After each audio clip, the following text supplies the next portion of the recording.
ಮಳೆಗಾಲದ ಸ್ಪೆಷಲ್ ಆದಂತಹ ನಮ್ಮ ಕೊಡಗಿನ ಭಾಗದ ಪತ್ರೊಡೆ ಮಾಡೋದು ಹೀಗೆ ಅನ್ನೋದು ತೋರಿಸ್ತಾ ಇದ್ದೀನಿ ನೋಡಿ. ನಾನು ಇದು ಮರಕೆಸ ಅಂತ ಬರುತ್ತೆ, ಇದು ಮರಕೆಸದ ಸೊಪ್ಪಿಂದು ಇದು ಎಲೆಗಳು ತರಬೇಕು. ಇದು ಎಲೆನ ತಂದು ನಾನು ಎಲ್ಲ ಕ್ಲೀನ್ ಮಾಡಿಬಿಟ್ಟು ನೀರಲ್ಲಿ ತೊಳೆದು ಇದನ್ನೆಲ್ಲ ರೆಡಿ ಮಾಡಿ ಇಟ್ಟಿದ್ದೀನಿ.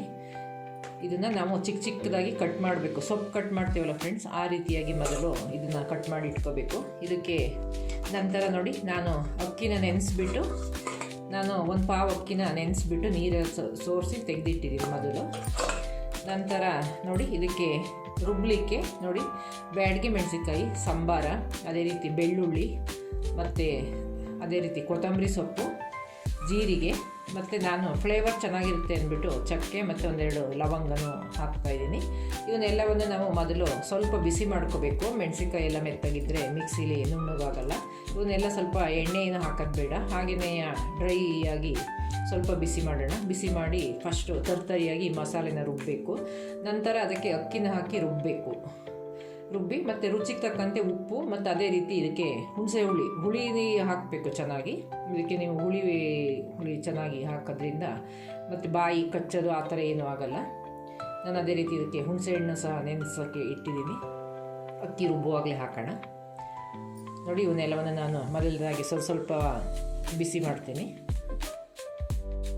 ಈಗ ಮೆಣಸಿನಕಾಯಿ, ಅದೇ ರೀತಿ ಸಂಬಾರ, ಅದೇ ರೀತಿ ಒಂದೆರಡು ಚಕ್ಕೆ ಮತ್ತು ಲವಂಗ ಇವೆಲ್ಲವನ್ನು ಹಾಗೆ ಸ್ವಲ್ಪ ಬಿಸಿ ಮಾಡಿದ್ದೀನಿ. ಇದಕ್ಕೆ ಈಗ ರುಬ್ಬಲಿಕ್ಕೆ ನಾನು ಹಾಕ್ತಾಯಿದ್ದೀನಿ, ಅವನ್ನೆಲ್ಲ ಹಾಕಿದೆ. ಅದೇ ರೀತಿ ಬೆಳ್ಳುಳ್ಳಿ, ಒಂಚೂರು ಸ್ವಲ್ಪ ಶುಂಠಿ, ಅದೇ ರೀತಿ ಸಾಂಬಾರು ಸೊಪ್ಪೆಲ್ಲ ಹಾಕೋದ್ರಿಂದ ಫ್ಲೇವರು ತುಂಬ ಚೆನ್ನಾಗಿರುತ್ತೆ. ಅದೇ ರೀತಿ ಜೀರಿಗೆ, ಅದೇ ರೀತಿ ನೋಡಿ ಇದಕ್ಕೆ ಹುಣಸೆ ಹಣ್ಣು ನಾನು ಈ ರೀತಿಯಾಗಿ ನೆನೆಸ್ಬಿಟ್ಟಿಟ್ಟಿದ್ದೆ. ಇದನ್ನೀಗ ರುಬ್ಬಲಿಕ್ಕೆ ಹಾಕಬೇಕು. ಇವನ್ನ ರುಬ್ಬುವಾಗಲೇ ಹಾಕೋದ್ರಿಂದ ಅಕ್ಕಿಗೆಲ್ಲ ಚೆನ್ನಾಗಿ ಹಿಡಿಯುತ್ತೆ ನೋಡಿ. ಹೀಗೆ ರುಬ್ಬುವಾಗಲೇ ಹಾಕೋಣ. ಅದೇ ರೀತಿ 1-2 ಟೇಬಲ್ ಸ್ಪೂನಷ್ಟು ತೆಂಗಿನಕಾಯಿ ಆ್ಯಡ್ ಮಾಡಿ ಫ್ರೆಂಡ್ಸ್. ತುರಿನ ಹಾಕೋದ್ರಿಂದ ಇದು ಪತ್ರೊಡೆ ತುಂಬ ಸಾಫ್ಟಾಗಿ ಬರ್ತವೆ, ಆಯಿತಾ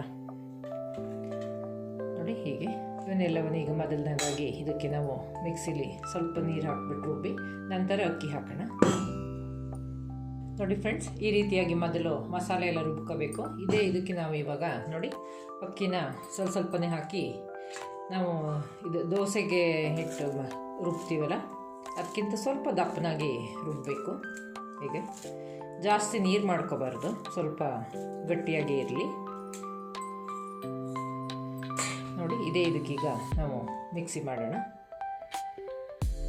ನೋಡಿ ಫ್ರೆಂಡ್ಸ್. ಅದಕ್ಕೆ ನಾನು ರುಬ್ಬಿಟ್ಟಿದ್ದೀನಿ ಅಕ್ಕಿ ಮಸಾಲೆನ. ಇದನ್ನು ಈಗ ನೋಡಿ ಹೀಗೆ ಚೇಂಜ್ ಮಾಡೋಣ ಇನ್ನೊಂದಕ್ಕೆ. ಇದಕ್ಕೆ ಚೇಂಜ್ ಮಾಡಿ ಇದಕ್ಕೆ ನಾವು ಈಗ ಸೊಪ್ಪನ್ನ ಚಿಕ್ಕದಾಗಿ ನಾವು ಸಾಂಬಾರಿಗೆ ಸೊಪ್ಪು ಕಟ್ ಮಾಡ್ತೀವಲ್ಲ ಆ ರೀತಿಯಾಗಿ ಕಟ್ ಮಾಡಬೇಕು ನೋಡಿ. ಹೀಗೆ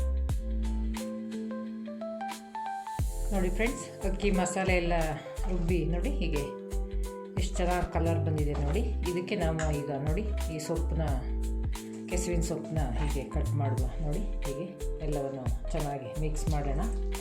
ಇದೆಲ್ಲ ಹುಳಿ ಉಪ್ಪು ಎಲ್ಲ ಹಾಕಿರೋದ್ರಿಂದ ಟೇಸ್ಟು ಇದರಲ್ಲೆಲ್ಲ ಚೆನ್ನಾಗಿ ಇದಕ್ಕೆ ಸೊಪ್ಪಿಗೆ ಹಿಡಿಯುತ್ತೆ. ನೀವೇನಾದ್ರು ಹುಳಿ ಮತ್ತು ಉಪ್ಪು ಏನಾದ್ರು ಕಡಿಮೆ ಇದೆ ಅಂದರೆ ಈಗ ಬೇಯೋದಕ್ಕಿಂತ ಮೊದಲು ನಾವು ಇಡ್ತೀವಲ್ಲ ಆವಾಗ ಇದಕ್ಕೆ ಚೆನ್ನಾಗಿ ಹೀಗೆ ಎಲ್ಲವನ್ನು ಮಿಕ್ಸ್ ಮಾಡಿಬಿಟ್ಟು ನಂತರ ನಾವು ಬಾಳೆದೆಲೆಗೆ ಹಾಕ್ತಾಯಿದ್ದೀನಿ ಫ್ರೆಂಡ್ಸ್. ನಾನು ಬಾಳೆದೆಲೆಗೆ ಇಟ್ಬಿಟ್ಟು ಬೇಯಿಸ್ತಾಯಿದ್ದೀನಿ. ಹೀಗೆ ಒಂದು 5 ನಿಮಿಷಗಳ ಕಾಲ ಎಲ್ಲ ಹಾಗೆ ಇರಲಿ. ಈಗೇನಾದ್ರು ಹುಳಿ ಅಂಶ ಉಪ್ಪು ಕಡಿಮೆ ಇದೆ ಅಂದರೆ ನೋಡಿ ಹೀಗೆ ಒಂದು ಸ್ವಲ್ಪ ಮೇಲೆ ಮಿಕ್ಸ್ ಮಾಡಿಬಿಡಿ. ನಾನೊಂಚೂರು ಉಪ್ಪು ಮತ್ತೊಂಚೂರು ಹುಳಿನ ಮಿಕ್ಸ್ ಮಾಡ್ತಾಯಿದ್ದೀನಿ ನೋಡಿ. ಹೀಗೆ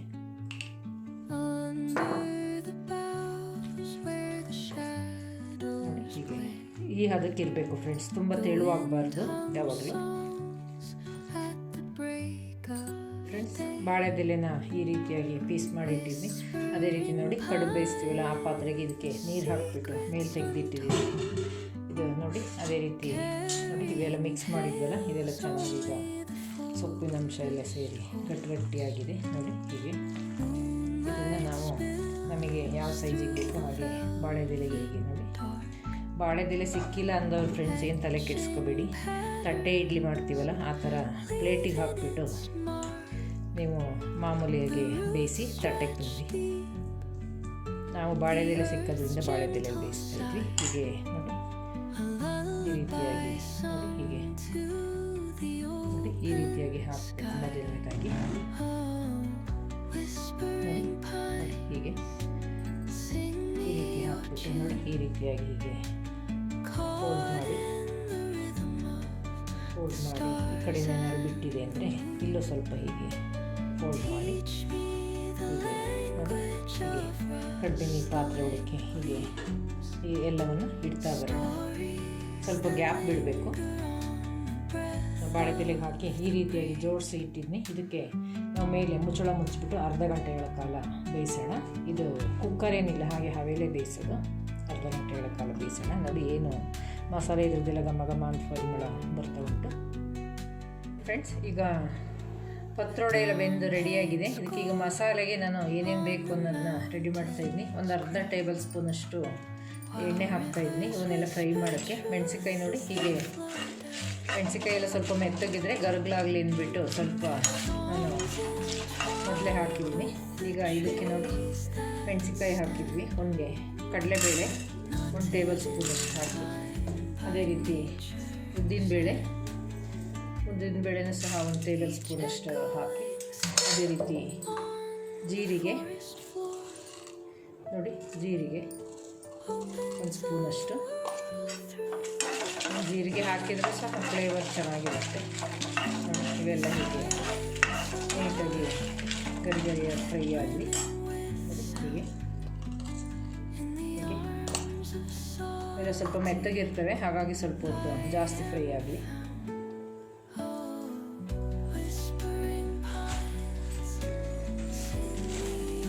ಅದೇ ರೀತಿ ನೋಡಿ ಸ್ವಲ್ಪ ಸಾಂಬಾರ 1 ಟೇಬಲ್ ಸ್ಪೂನಷ್ಟು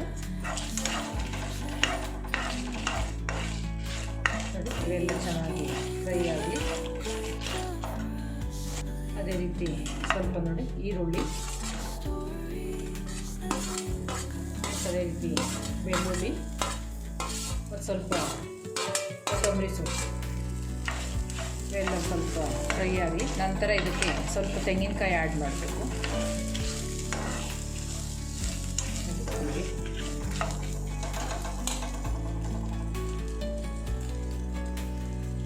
ನೋಡಿ ಫ್ರೆಂಡ್ಸ್, ಇವೆಲ್ಲ ಚೆನ್ನಾಗಿ ಫ್ರೈ ಆಗಿದ್ದಾವೆ, ತಣ್ಣಗಾಗಿದ್ದಾವೆ.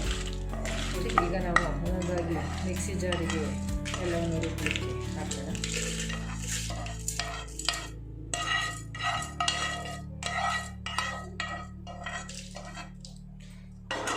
ಇದಕ್ಕೆ ಸ್ವಲ್ಪ ತೆಂಗಿನಕಾಯಿನೂ ಸಹ ಹಾಕೋಣ. ನೋಡಿ ಹೀಗೆ ತೆಂಗಿನಕಾಯಿ ಸಹ ಹುರಿದು. ಮಸಾಲೆ ಜಾಸ್ತಿ ಬೇಕಂದ್ರೆ ಜಾಸ್ತಿ ಹಾಕಿ, ಅದರಲ್ಲೇ ಎಣ್ಣೆ ಅಂಶ ಇರುತ್ತಲ್ಲ. ಮತ್ತು ಅದೇ ರೀತಿ ಹುಳಿ ಅದರಲ್ಲೇ ಹಾಕಿದೆ, ಸ್ವಲ್ಪ ಮಸಾಲೆ ಒಂಚೂರು ಲೈಟಾಗಿ ಹಾಕಿ ಫ್ರೆಂಡ್ಸ್. ನೋಡಿ ಹುಣಸೆ ಹುಳಿನ ನೋಡಿ ಇದನ್ನು ಎಂದಿದ್ದಿತ್ತಲ್ಲ, ಇದನ್ನೇ ನಾನು ಸ್ವಲ್ಪ ಹಾಕ್ತಾಯಿದ್ದೀನಿ. ತೆಂಗಿನಕಾಯಿ ಹಾಕಿ ಎಲ್ಲವನ್ನು ಸಹ ಸಣ್ಣದಾಗಿ ರುಬ್ಬೋಣ ಫ್ರೆಂಡ್ಸ್. ಬೇಯಲಿಕ್ಕೆ ಇವರ ಅರ್ಧ ಗಂಟೆ ನೋಡಿ ಚೆನ್ನಾಗಿ ಬೆಂದಿದ್ದಾವೆ. ನೋಡಿ ಹೀಗೆ ನೋಡಿ ಇವನ್ನ ಹೀಗೆ ನಾವು ಒಂದೊಂದಾಗಿ ಈಗ ಬಾಳೆದೆಲೆಯಿಂದ ಬಿಡಿಸಿ ನಮಗೆ ಯಾವ ಆಕಾರಕ್ಕೆ ಬೇಕು ಆ ಆಕಾರಕ್ಕೆ ನೋಡಿ ಹೀಗೆ ಚೆನ್ನಾಗಿ ಹೀಗೆ ಬಿಡ್ತವೆ. ನೋಡಿ ಎಷ್ಟು ಚೆನ್ನಾಗಿ ಬಂದಿದ್ದಾವೆ. ಇವನ್ನ ಯಾವ ಆಕಾರಕ್ಕೆ ಬೇಕೋ ಆಕಾರಕ್ಕೆ ಪೀಸ್ ಮಾಡೋಣ. ಅದೇ ರೀತಿ ಮಸಾಲೆ ಸಹ ಎಲ್ಲ ರೆಡಿ ಆಯಿತು. ನೋಡಿ ಮಸಾಲೆ ಸಹ ನುಣ್ಣಗೆ ರುಬ್ಬಿಟ್ಟಿದ್ದೀನಿ. ಈಗ ನಾವು ಈರುಳ್ಳಿ ಮತ್ತು ಸಾಸಿವೆ ಎಲ್ಲವನ್ನು ಕರಿಬೇವಿನ ಸೊಪ್ಪು ಎಲ್ಲವನ್ನು ಹಾಕಿ ಒಗ್ಗರಣೆಗೆ ಹಾಕೋಣ. ಇವನ್ನ ಪೀಸ್ ಮಾಡಿಬಿಟ್ಟು ಮಸಾಲೆ ಕುದಿಸಿ ನಂತರ ಅವನ್ನ ಹಾಕೋಣ ಫ್ರೆಂಡ್ಸ್. ಇವಾಗ ಒಗ್ಗರಣೆಗೆ ಹಾಕೋಣ. ನೋಡಿ ನಾನು ಈಗ ಬಾಣಲಿ ಇಟ್ಟಿದ್ದೀನಿ. ನೋಡಿ ಒಂದು 2-3 ಸ್ಪೂನಷ್ಟು ಎಣ್ಣೆ ಹಾಕಿ ಇದಕ್ಕೆ ಫ್ರೆಂಡ್ಸ್. ಎಣ್ಣೆ ಬಿಸಿಯಾಗಿದೆ. ಈಗ ಅದೇ ರೀತಿ ಒಗ್ಗರಣೆಗೆ ಸಾಸಿವೆ ನೋಡಿ ಚಟಪಟ ಅಂತ ಇದ್ದಾವೆ. ಅದೇ ರೀತಿ ಈರುಳ್ಳಿ ಮತ್ತು ಕರಿಬೇವಿನ ಸೊಪ್ಪನ್ನ ಹಾಕೋಣ.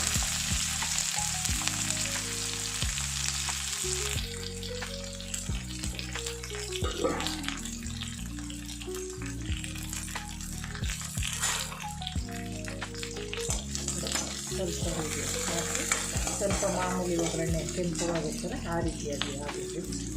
ಹೀಗೆ ಸ್ವಲ್ಪ ನೋಡಿ ಹೀಗೆ ಕೆಂಪಾಗಿದೆ. ಇದಕ್ಕೆ ಈಗ ನಾವು ರುಬ್ಬಿದ್ವಲ್ಲ ಫ್ರೆಂಡ್ಸ್, ಆ ಮಸಾಲೆ ಎಲ್ಲವನ್ನು ಹಾಕೋಣ.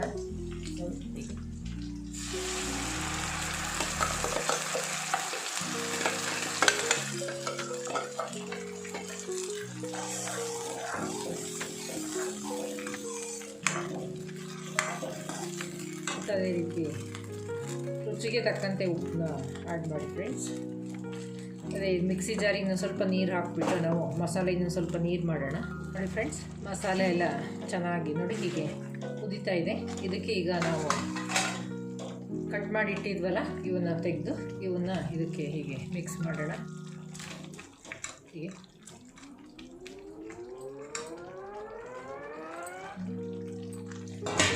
ಈಗ ಮಸಾಲೆ ಎಲ್ಲ 1 ನಿಮಿಷಗಳ ಕಾಲ ಹಾಗೆ ಕುದೀಲಿ. ಹೀಗೆ ನೋಡಿ ಏನು ಕಲರ್ ಚೆನ್ನಾಗಿ ಬರ್ತಾಯಿದ್ದಾವೆ, ಘಮ ಘಮ ಅಂತ ಇದೆ ಫ್ರೆಂಡ್ಸ್. ಇದರಲ್ಲೂ ಮಸಾಲೆ ಇರುತ್ತೆ, ಹಾಗಾಗಿ ಈ ಮಸಾಲೆನೂ ಸಹ ತಿನ್ನೋಕ್ಕೆ ಟೇಸ್ಟು ತುಂಬ ಚೆನ್ನಾಗಿರುತ್ತೆ ಫ್ರೆಂಡ್ಸ್.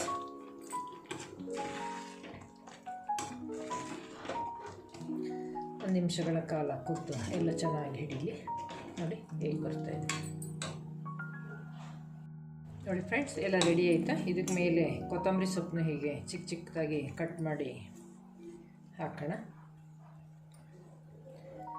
ನೋಡಿ ಹೀಗೆ ಎಲ್ಲವನ್ನು ಮಿಕ್ಸ್ ಮಾಡಿ ಸರ್ವಿಗೆ ರೆಡಿ ಆಯಿತು ಫ್ರೆಂಡ್ಸ್. ನೋಡಿ ಘಮ ಘಮ ಅಂತ ಇದ್ದಾವೆ ಫ್ರೆಂಡ್ಸ್. ಈ ರೀತಿ ವರ್ಷಕ್ಕೊಮ್ಮೆ ಆದರೂ ಮಾಡಿ ತಿನ್ನಬೇಕು ಫ್ರೆಂಡ್ಸ್, ತುಂಬ ಒಳ್ಳೆಯದು ಇದು ಆರೋಗ್ಯ ದೃಷ್ಟಿಯಿಂದ.